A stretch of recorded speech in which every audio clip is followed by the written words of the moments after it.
selamat malam Ayah Bunda. Kembali lagi di acara yang paling menyenangkan yang ada di Bocah Indonesia, yaitu Celoteh Bocah. Acara akan mengupas tuntas tentang program hamil bersama para dokter dari Pusat Fertilitas Bocah Indonesia. Tapi sebelum kita mulai acara hari ini, saya ingin mengingatkan buat Ayah dan Bunda, jangan lupa untuk tinggalkan like, comment, subscribe. Kalau perlu, tombol loncengnya juga dinyalakan supaya setiap kali ada konten-konten terbaru dari Bocah Indonesia bisa langsung terupdate. Tentunya bukan hanya acara Celoteh Bocah, tapi juga ada program-program menarik lainnya, tentunya bukan hanya menghibur tapi juga mengedukasi. Contohnya ada program Ini Mitos atau Fakta, ada juga program Sehat Bersama Bocah. Jadi tentunya jangan pernah melewatkan program-program di YouTube Bocah Indonesia. Dan di episode kali ini sepertinya saya hanya akan berdua nih ya. Kali ini bersama dengan Dr. Thomas. Hai Dok. Hai, Mas Selamat Denny. malam. Selamat Apa malam. kabar Dok? Baik, alhamdulillah. Nah dok, kalau biasanya tuh kita di Bocah Indonesia, tentunya di channel ini tuh kita sering bahas bersama pasien nih dok. Tapi kali ini kita nggak bersama pasien dulu ya dok ya. Kali ini kita mau intens nih ngobrol-ngobrol dengan Dr. Thomas mengenai program hamil dan juga penyebab kegagalannya. Nah, pertanyaan yang paling basic nih dok, sebenarnya program hamil tuh ada apa aja sih dok?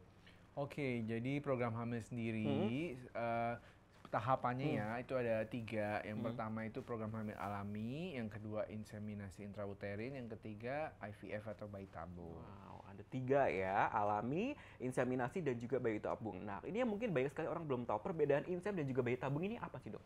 Oke, jadi kalau untuk inseminasi intrauterin biasanya kita bantu masukkan sperma langsung masuk ke dalam rongga rahim. Sedangkan kalau bayi tabung kita masukin embrio atau calon bakal janin ini ke dalam rahim seperti itu. Jadi beda yang dimasukin. Jadi suatu hal yang berbeda ya, tapi sama-sama dimasukin kan? Yes. Dimasukin. Nah, kalau kita ngomongin masalah program inseminasi dan bayi tabung, kesuksesan untuk bayi tabung dan juga inseminasi ini seperti apa sih dok?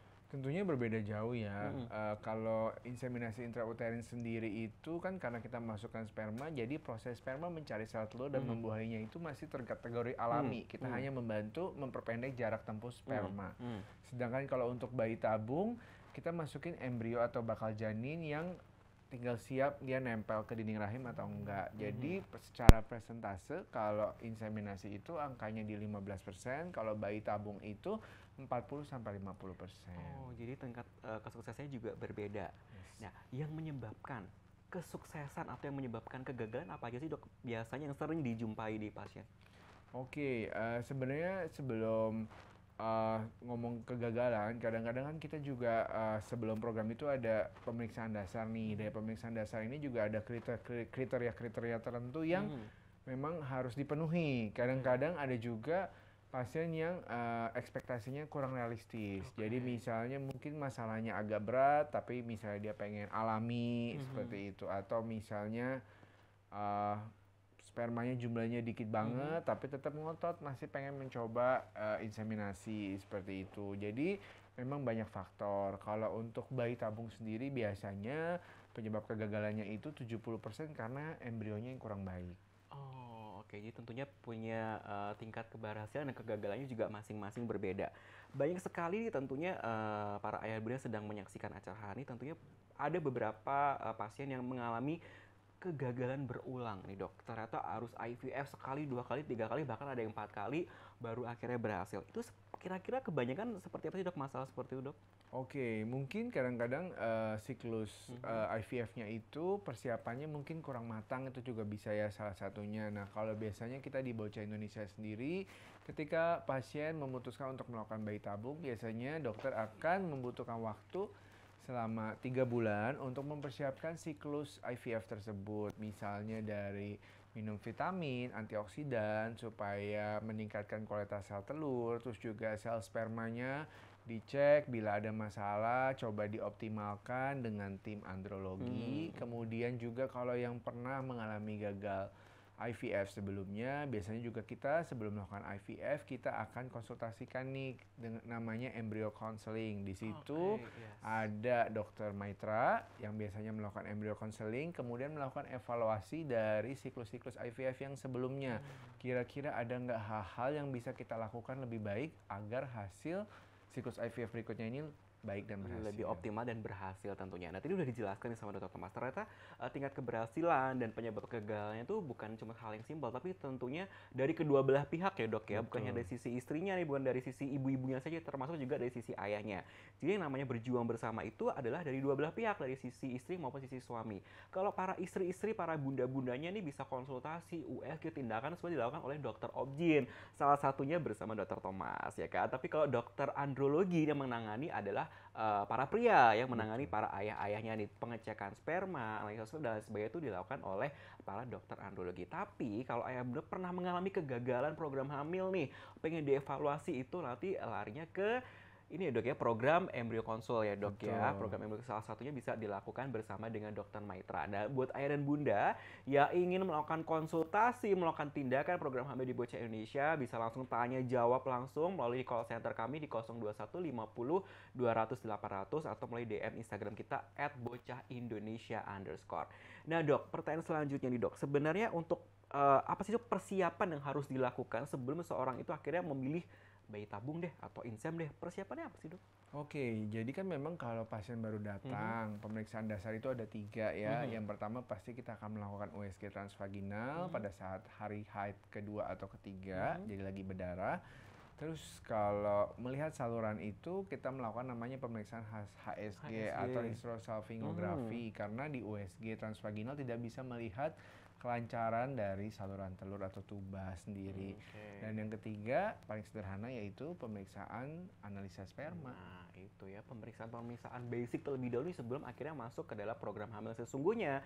Tadi kan program hamil ada 3 ya, ada program hamil secara alami, inseminasi, dan juga bayi tabung. Tapi tidak melulu loh harus bayi tabung, bener ya nggak dok ya? Betul. Jadi terkadang pasien tuh datang, aduh pengen langsung bayi tabung, tunggu dulu nih. Kalau bisa dengan jalan secara alami, secara normal, kenapa harus bayi tabung? Betul begitu ya dok ya? Betul banget. Nah tadi kalau dokter ngomong tentang tingkat kesuksesan, apakah tingkat kesuksesan tersebut berpengaruh kepada usia dari pasien tersebut dok? Oh iya tentunya itu salah satu faktor krusial ya. Jadi usia itu adalah faktor yang kita nggak bisa rubah. Jadi makanya sebelum usianya angkanya terlalu besar, para ayah dan bunda baiknya segera program. Idealnya usia berapa sih dok kalau para istri-istri untuk program hamil dok? Kalau bisa sih sebelum 35 tahun anaknya udah 1. Sebelum 35 tahun. Kalau sesudah 35 tahun tapi masih menanti nih dok, masih entar apa sih dok solusinya dok?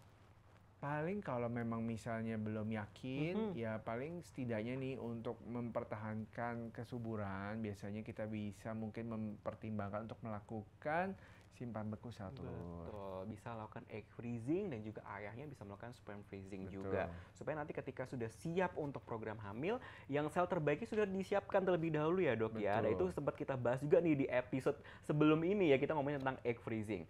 Nah dok, kalau mengenai AMH sendiri, sekarang banyak sekali para wanita-wanita di usia muda ternyata AMH-nya low. Kalau kita ngomongin sedikit bergeser tentang AMH, apakah fenomena ini juga memang real nyata bahwa banyak sekali wanita-wanita muda di usia yang sangat muda masih produktif, AMH bisa low juga ya dok ya? Ya, jadi setelah saya perhatikan ya memang ada beberapa perempuan yang mungkin di keluarganya misalnya menopause-nya lebih cepat gitu ya. Biasanya kalau dicek AMH-nya, AMH-nya emang lebih rendah dibandingin perempuan-perempuan yang di keluarganya kalau menopause-nya lebih panjang. Oke, nah ini penting banget nih buat para wanita, buat para ibu-ibu di rumah sana yang lagi nonton acara kita nih dok ya.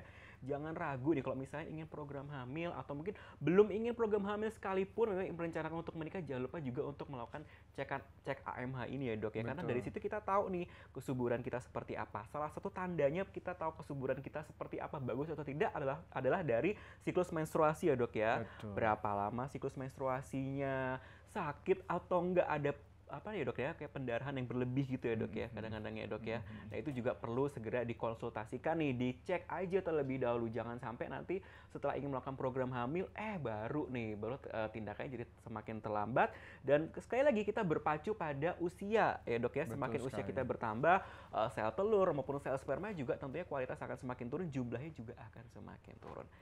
Tips untuk ayah dan bunda yang sedang akan menjalankan program hamil, silahkan dok. Oke, jadi untuk tipsnya yang pertama pastikan pola hidupnya harus sehat ya. Kalau memang misalnya ada faktor risiko seperti obesitas atau kegemukan, mungkin ya salah satunya bisa menguruskan badan, hidup lebih sehat. Ngomong-ngomong masalah menguruskan badan, dokternya lebih langsing ya hari ini ya.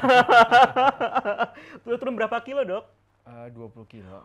Wow, tepuk tangan dong. Ini salah satu program untuk kesehatan juga loh. Ternyata memang ini menginfluence banyak orang harusnya ya, Dok ya. Iya, Turun berhasil betul. 20 kilo dalam waktu berapa lama, Dok? 3 bulan. 3 bulan.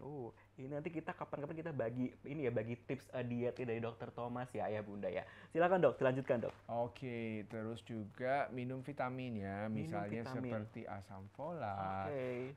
Untuk ibu-ibu misalnya biasanya asam folat, vitamin D, terus mungkin kalau usia 35 tahun ke atas kita bisa minum Q10 atau Q10. Terus kalau untuk laki-laki bisa ditambahkan seperti zinc, vitamin E atau vitamin E gitu. Yang tentunya pastinya ya, Dok, yang paling cara gampangnya adalah memulai pola hidup yang sehat dulu. Betul. Yang nggak pernah olahraga, mulai olahraga dulu. Yang tadinya aktif untuk merokok, alkohol, Dikurangin stop atau ya. stop. Kalau bisa stop, tapi kalau mulai berkurangi boleh ya kan. Itu menjadi satu kunci dulu nih. Betul.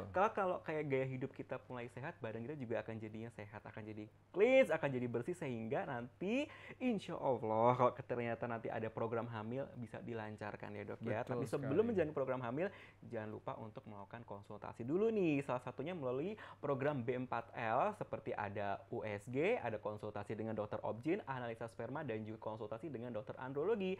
Jadi perjuangan itu dari sisi ayah dan sisi ibunya. Baik, terima kasih Dokter Thomas join kita di acara hari ini. Semoga nanti informasi hari ini bisa berguna buat para ayah dan bunda. Dan nanti kita kapan-kapan kita ngobrol lagi ya, Dok ya. Siap. Bersama pasien Dokter Thomas yang katanya sudah banyak juga yang sudah berhasil dengan Dokter Thomas ya kan, Baik, Dok ya. siap. Nanti kita akan ngobrol-ngobrol lagi di episode selanjutnya. Tetap saksikan Celoteh Bocah di channel YouTube Bocah Indonesia. Salam berjuang bersama.